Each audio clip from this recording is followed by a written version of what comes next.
All right, let's get. But we'll get to the Guardians in about 15 minutes. Let's get back to the Cavaliers as Anthony brings in our guest. Go ahead, Anthony. Yeah, guys. Before I bring in our guest, I want to remind everybody that everybody watching, I love sports. I love them so much, I never want them to stop. But as the playoffs wind down, we get fewer games, and the sports aren't sportsing like I want them to. But FanDuel lets me keep the sports going whenever I want. All I have to do is open the app and dream up some bets anytime I'm in the mood. This summer, FanDuel is hooking up all customers with a bonus boost daily. That's right, there's something for everyone every day, all summer long. So head over to FanDuel.com/UCSS and start making the most out of your summer.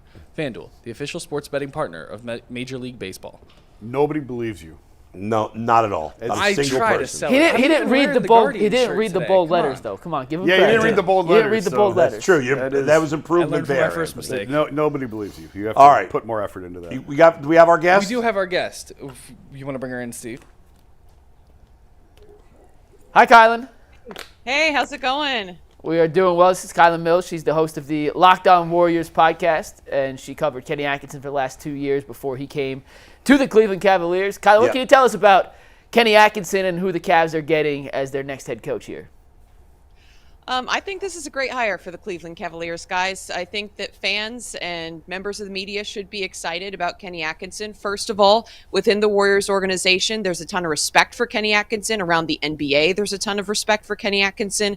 And everything that I've heard is that everyone is really happy for him and really excited to see him take this next step and get another opportunity to be a head coach. Because I think we all know the way that things ended with the New York Nets was unfortunate, maybe not necessarily Kenny's fault, and that the star power came in and didn't have his back despite the job that he did there, taking the Nets from being a 20-win team to a 42-win team, a playoff team, and for a Cleveland team that has a number of young stars, and there's overlap with some of those young guys he also brought in and helped mentor with the New York Nets. I think this makes complete sense.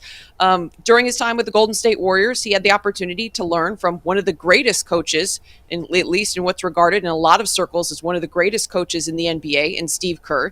He got to be a part of a championship run in 2022. He got to see what it takes from step one, from day one, through winning that title. And so I think that is going to be huge for him moving forward and figuring out exactly how he wants to shape this Cleveland team. The other thing is, I think this is going to be a really exciting style of play. Back with the Nets, pace and space were two keys of Kenny Atkinson's offense. There is some overlap with that type of offense and what the Golden State Warriors do and what they have done the last couple seasons. It's no secret the Warriors shoot the three ball a ton.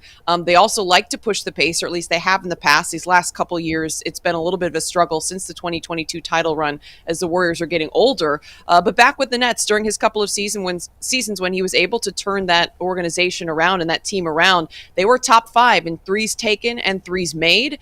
I think that there are some similarities in what he probably was able to take away from the Warriors. And I'll be curious to see what he's able to implement and what he takes away from Steve Kerr's offense. A lot of movement on and off the ball, a lot of cross screening, multiple screens happening at the same time. It's a fun offense to watch. So I'm very curious what he's able to do with this young core. You look at the backcourt and Donovan Mitchell, you've got some guards that have the speed and the opportunity, and they can get out in transition. So I'm curious to see just how fast paced this offense is, how much they're going to look to use the three ball. And I think that you will see some layers of the Warriors offense in what he brings to Cleveland.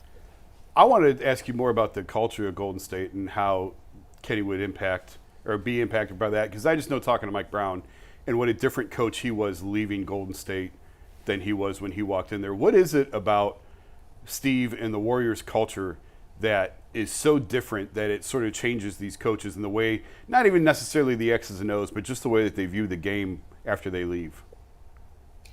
The culture with the Golden State Warriors is something special. It's something you don't see around the NBA. You hear it from the players when they're talking to the media all the time. This is a player-driven organization. It is a place that players want to be. That's why the Warriors are able to bring in free agents. They're able to sell guys from around the league because of this special culture that Steve Kerr has built, and it starts at the top with Joe Lacob as well. But in terms of being a player-led organization, Steve Kerr talks to his vets. He regularly has conversations with Steph Curry, with Draymond Green, about the direction of the team, about decisions being made. who's going to start, who's going in and out of the lineup. During key moments, the players are a part of those critical conversations, and I think they take a sense of ownership in the team because of that. Also, you just look at the way that this organization celebrates and welcomes in players. Something you hear a lot from new free agents who join the organization is the way they treat the families, the way they bring them into the circle, the way it is a family culture. It's something the Warriors have prided themselves on. And hopefully that's something that Kenny Atkinson is able to take away. Steve Kerr is very good at developing relationships with his players, and then, like I said, giving them a sense of ownership over what's happening with the team. He does have key conversations. He takes the opinions of a lot of his respected veterans really seriously and allows them to be a part of the decision-making process. I think that goes a long way with some players, and I will be very curious to see what happens with Donovan Mitchell's future. But if you're a vet and you're thinking about staying with an organization and you're looking at a coach who's going to come in and be a player coach, it's something that was even said about Kenny Atkinson back when he was with the New York Nets. It's something that Karis LeVert has said about Kenny Atkinson, is that he's a player's coach. And that's the same thing that the Golden State Warriors say about Steve Kerr. He's a player's coach. He has an open door. He has those conversations with key members of his team about big decisions and critical moments in games and the direction of the organization. And they feel a sense of ownership over the team. They feel like they're a part of what's happening and the direction moving forward. And if I'm a veteran or if I'm a key player on this Cleveland Cavaliers team, that's music to my ears. You want to be a part of the direction. You want to be a part of the decision making. You want to feel like your voice is heard. And that's one thing that players across the board say about Steve Kerr. It is amazing how good an organization they've been, because the Warriors for years had been a terrible organization. I mean, they had that run with like Chris Mullin and Mitch Richmond and Run TMC. and Hardaway, Run right, TMC. where they were really good, but they had no big guys. And then they just sucked forever, and now they're great, and they're obviously well run and well organized, except when Draymond Green's punching teammates in the face. Outside of that, but it did seem like, Kylen, it did seem like there was a point last year where maybe Steph Curry was kind of a little, I don't want to say done, maybe that's the wrong word, but was getting frustrated by Draymond's inability to, at times, control himself on the court. Was that the case, or did I misread that situation?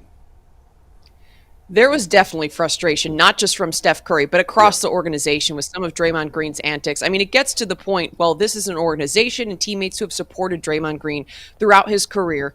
They've accepted that some of the fieriness that you see on the court and the competitiveness that you like also can lead to him going too far with some of the antics, some of the unnecessary fouling, the intentional fouls, the ejections, putting Rudy Gobert in a headlock. Some of that does come with his fiery competitiveness, but at some point, he is a veteran in the NBA. He knows the ways that the referees are going to be calling him, and they're going to be looking at him because of his history. The NBA's come out and said it. So at some point, you have to have a level of awareness. There was absolutely frustration from Steph Curry. You saw it on his face in talking to the media after Draymond Green's last ejection, which led to him stepping away from the organization for a period of time. Absolutely, there was frustration beyond just Steph Curry, but from the top down in this organization, where they finally sat down and said, listen, Draymond, something has to change. This has been going on for years.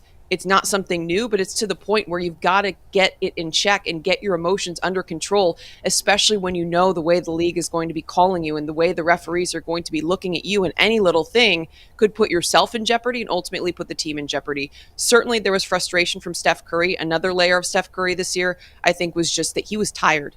He was exhausted, and that goes beyond the Draymond Green conversation, but he needs help. The Warriors did not have a secondary score, reliable at least anyway. Klay Thompson moving past his prime, in my opinion.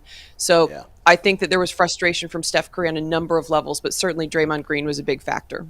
Kylen, we spent a few minutes earlier breaking down what Kenny Atkinson did defensively in Brooklyn as the head coach. I know he was the defensive coordinator in Golden State the last few years. When he was in Brooklyn, they went under on almost every high ball screen. They played a tremendous amount of drop coverage. It's the Mike Budenholzer defense, essentially.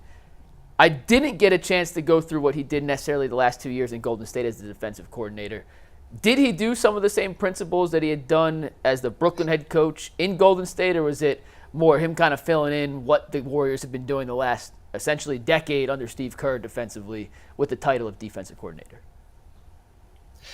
Yeah, I think it was more so just going along with what the Warriors had been doing. But to be honest, the Warriors' defense from top to bottom has been a mess the last 2 seasons. They've been in the bottom half, bottom third, even lower than that in defensive efficiency throughout the last 2 years since they won the 2022 title. In terms of how they defend ball screens, I mean, I couldn't tell you because it was such a mess. The perimeter defending, not good for the Golden State Warriors the last couple of years. Like, it's not even like there was a clear MO. Hey, we're doing this. Hey, we're going to hedge screens. Hey, we're going to... I mean, it didn't even look like there was a game plan. There was just a lot of disorganization defensively. So this is one area where I'm not maybe going to get Cleveland fans excited about seeing Kenny Atkinson come, because that was where there was some frustration from both fans within the team as well in terms of the way they were performing defensively. It was not up to the standards of this Golden State Warriors team through that 2022 title run. At least these last 2 regular seasons, the numbers were not there. They weren't nearly where they were at. Transition defense was a disaster.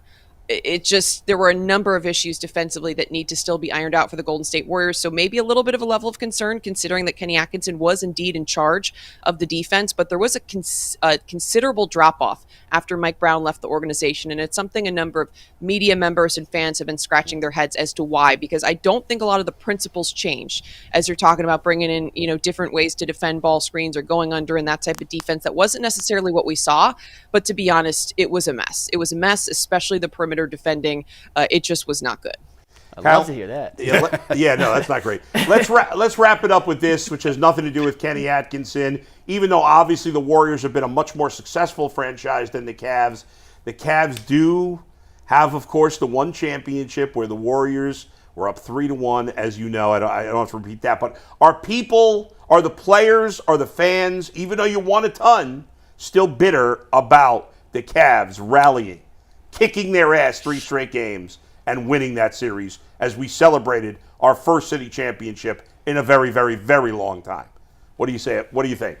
People still angry? Why you gotta touch that nerve? Why you gotta do that to me? You right guys now? won a Come ton on. of championships. We can't feel sorry for No, you. I will say the fan base is maybe taking it better than the players, but if you know just how competitive Steph Curry, Klay Thompson, Draymond Green are, there is absolutely still bitterness. There is absolutely still a little bit of salt in the wound if you bring that up, because it has come up. And you go back to the last couple of runs that they've made in the playoffs, and there's times where they're down in series and you hear it be asked about in the media, like, hey, going back to that Cavs series, what did you learn? What did you take away from trying to close out a series rather than let it slip away, is what happened. And the players, when they talk about it, they are still salty 100%. As for the fan base, I guess 4 titles, winning cures all, right? Have allowed them to move on from it maybe a little bit better than the players. But for the players, like, that's something that sticks in your mind and stays with you because of how close the Warriors were to getting a 5th title.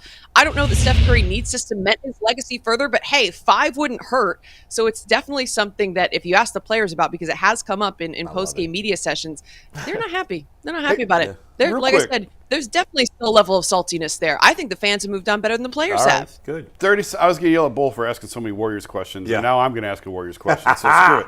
30 seconds. Klay Thompson looks like he's played his last game for the Warriors. Is that? I don't know which camera I'm at. Is that fair? You think is he gone? It certainly looks that way.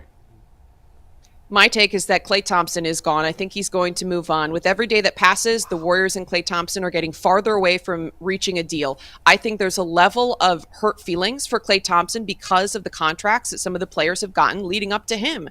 The reports out there that the Warriors haven't offered him a contract. If they have or if they will, it's going to be a 2-year contract, and he wants more. It's the length of time, not the dollar amount, that is what Klay Thompson is hung up on. And you look just a year ago, Draymond Green got a 4-year deal. So I think he's looking at himself and saying, well, why not me? I'm a member of this big 3. I'm just as big a part of what this organization has built. I want the longevity in my contract. Why am I not getting it? Him unfollowing the Warriors, I do read into that. I think there is a level of hurt feelings, and I think that Klay Thompson is going to be on his way out. Damn. Kylen, we appreciate it. Thanks for the insight. Thank you for joining us. We appreciate your time. Thanks, Kylen.